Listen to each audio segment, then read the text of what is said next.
You have a deadline that's fast approaching, the clock is ticking and you're finding it hard to concentrate. You know you should be getting on with the task at hand, but you have a mental block and you're longing it out. As time is ticking away, you're getting more and more frustrated and stressed out. Sound familiar? This is the situation that I've found myself in so many times. My name is Junaid, I'm a third year medical student studying at Newcastle University, and as a medical student, my workload is enormous. And I do sometimes have moments where I start procrastinating whilst I'm trying to work through it all, and this can be really frustrating. However, over time, I've discovered ways of tackling procrastination and stopping it at its roots, and this has enabled me to be a lot more productive with my time and get stuff done. In this video, I'm going to go over 3 things that have helped me stop that nasty habit of procrastinating when you really need to get things done. So I thought I'd kick things off with the easiest one to implement, and that is to give yourself a cheeky little reward to give you that extra little motivation when you're trying to finish that project or essay or whatever it is that you need to be doing. That could be something as simple as your favorite snack for your break. I personally like these protein bars. Some time on social media, but be careful not to spend too long on that. Or if you're a gym junkie like me, even the prospect of a cheeky gym session at the end of the day. Whatever your reward may be, it'll give you something exciting to look forward to, and it'll help give you that little extra motivation that you need to sort of power through and get your work done.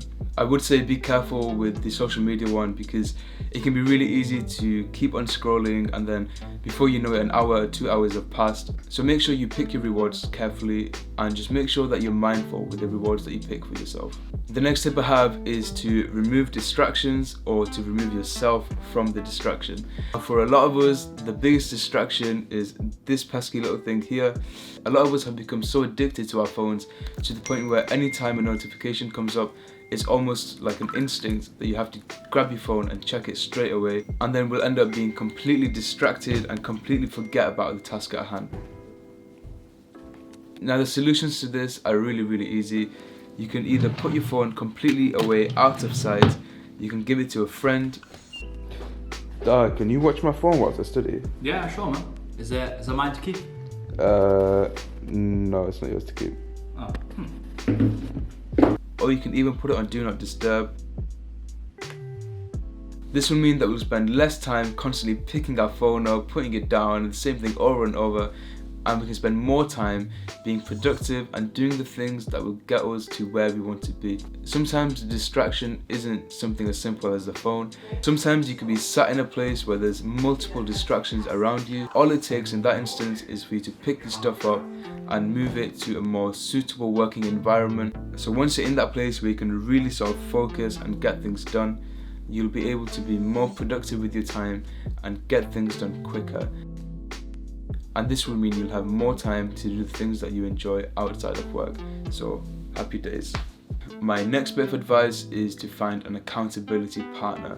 Now, as we progress through our education, there's almost a sort of increasing level of freedom where we have to be more accountable and responsible for our work. So for example, if we're in primary school and we don't do any work, then the teachers will hold us accountable for that. Whereas when we're in college and university, that accountability turns on ourselves, and we really have to have that self-discipline to ensure that we get our work done, because no one's going to come and check that you've done that work. Even given the current COVID situation, a lot of us are working and studying from home, and that increased level of freedom just means that we have to have a lot more self-discipline. And to be honest, I've found myself in the same situation many times before, where I found it hard to meet the demand for that increased self-discipline. And so in the past, what I've done is I've found an accountability partner.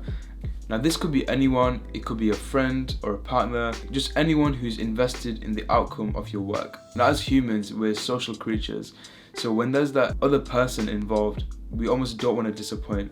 And so we'll subconsciously have that increased responsibility to not let that person down and really sort of deliver on the outcome. And that could be a short-term goal, such as finishing that project or paper that you're supposed to be writing, or even a long-term goal where you end up at your dream university.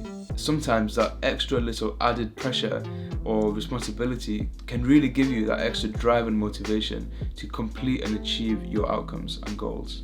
try it for yourself and drop a comment down below to let me know how it works for you. So those are my 3 tips to help tackle procrastination.